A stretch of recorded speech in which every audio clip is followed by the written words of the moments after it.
हिंदू नववर्षानिमित्त श्री स्वामी जगद्गुरू नरेंद्रजी महाराज भक्त सेवा मंडळ कोल्हापूर यांच्या वतीनं या शोभायात्रेचं आयोजन करण्यात आलं होतं। भक्त सेवा मंडळ कोल्हापूरचे जिल्हाध्यक्ष कृष्णात माळी यांच्या उपस्थितीत शोभायात्रेला सुरुवात झाली।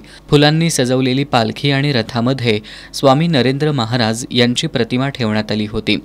जगद्गुरू नरेंद्र महाराज की जयचा जयघोष करत भक्त या यात्रेत सहभागी झाले होते।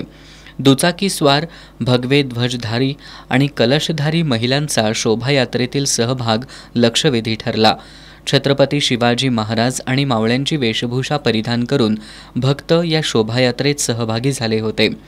शहराच्या प्रमुख मार्गांवरून फिरून प्रायव्हेट हायस्कूल इथं शोभायात्रेची सांगता झाली। शोभायात्रा यशस्वी करण्यासाठी भक्त सेवा मंडळाचे प्रणाली पाटील, रमेश लोकरे, विजय पाटील, अमोल पाटील, बलराज पाटील, शोभा धनवडे, मधुकर बाबर, MR पाटील, सीमा पाटील, सुभाष सुतार यांनी विशेष परिश्रम घेतले।